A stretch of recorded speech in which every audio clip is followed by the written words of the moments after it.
ഇടുക്കി ഉപ്പുതറ പഞ്ചായത്തിലെ life mission പദ്ധതിയിൽ വൻ തട്ടിപ്പ് നടത്തിയതോടെ പ്രതിസന്ധിയിലായത് 800-ലധികം അർഹരായ ഗുണഭോക്താക്കൾ. വിജിലൻസ് അന്വേഷണം നടക്കുന്നതിനാൽ ഇപ്പോഴത്തെ ഭരണസമിതിക്ക് പുതിയ വീടുകൾക്കായി ₹1 പോലും അനുവദിക്കാൻ കഴിഞ്ഞിട്ടില്ല. തട്ടിപ്പ് നടത്തിയവരും കൂട്ടുനിന്നവരും ഇപ്പോഴും വിജിലൻസ് അന്വേഷണത്തോട് സഹകരിക്കാനും തയ്യാറല്ല.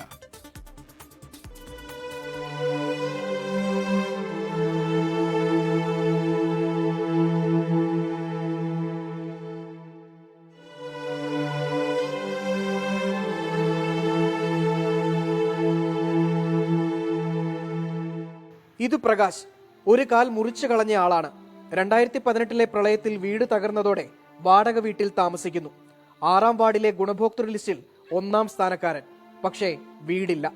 എപ്പോൾ കിട്ടുമെന്ന ഉദ്യോഗസ്ഥരോടുള്ള ചോദ്യത്തിന് ഒറ്റ മറുപടി: ഫണ്ടില്ല.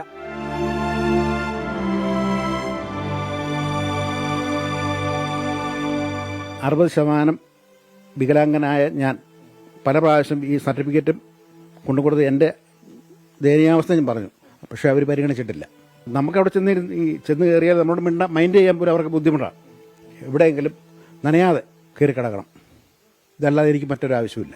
എൻ്റെ ഭാര്യയ്ക്ക് ലോട്ടറി കച്ചവടമാണ്. അതിൽ നിന്ന് കിട്ടുന്ന തുച്ഛമായ വരുമാനം കൊണ്ടാണ് എൻ്റെ ജീവിതം നടക്കുന്നത്. വീടിൻ്റെ ആവശ്യത്തിന് വേണ്ടി പഞ്ചായത്ത് മെമ്പർ കാശ് ചോദിച്ചിട്ടുണ്ട്. 10,000 രൂപ ചോദിച്ച് 5,000 രൂപ ഞാൻ കൊടുത്തു.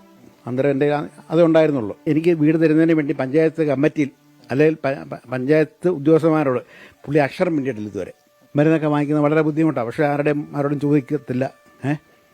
അങ്ങനെ ഒക്കെ പിന്നെ അഭിമാനത്തെ ഓർത്ത് ആരെങ്കിലും 10 രൂപ തന്നാലും വാങ്ങിക്കത്തില്ല. സങ്കടമുണ്ടെന്ന് പറഞ്ഞാൽ അത് പറഞ്ഞിട്ട് കഥയില്ലല്ലോ. പറഞ്ഞാൽ എൻ്റെ കണ്ണു പറയും.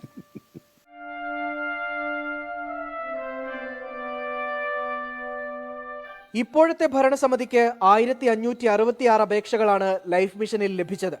അർഹരായ 853 പേരുടെ ലിസ്റ്റും പ്രസിദ്ധീകരിച്ചു. അതിനിടയിലാണ് മുൻ ഭരണസമിതിയിലെ തട്ടിപ്പ് വിജിലൻസ് കണ്ടെത്തിയത്.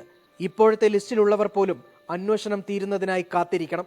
ഉപ്പുതറ പഞ്ചായത്തിലെ 5-ാം വാർഡിൽ താമസിക്കുന്ന കുഞ്ഞുമോൻ എന്ന ആളുടെ വീട്ടിലാണ് ഞാൻ നിൽക്കുന്നത്. 1/2 നൂറ്റാണ്ടോളം പഴക്കമുള്ള വീട്. മഴ പെയ്താൽ ഒരു തുള്ളി വെള്ളം പോലും പുറത്തേക്ക് പോവില്ല. ഏത് നിമിഷം വേണമെങ്കിലും ഇടിഞ്ഞു പൊളിഞ്ഞു വീഴാവുന്ന അവസ്ഥയിൽ. ഈ വീടിന്റെ ഉടമസ്ഥനും ലൈഫ് മിഷൻ പദ്ധതിയുടെ ലിസ്റ്റിൽ ഇടം പിടിച്ചിട്ടുണ്ട്. പക്ഷേ 5 വർഷമായിട്ടും വീട് കിട്ടിയിട്ടില്ല.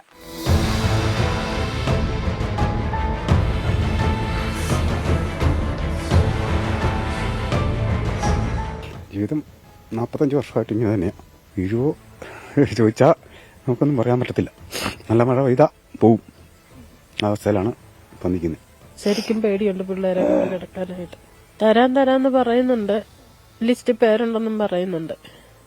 പിന്നെ അതിന് മറുപടിയൊന്നുമില്ല.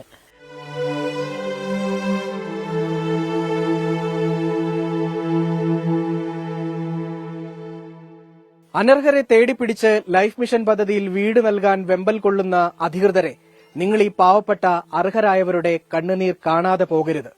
സുമിത്തിനൊപ്പം രാഹുൽ വിജയൻ, 24 ഇടുക്കി.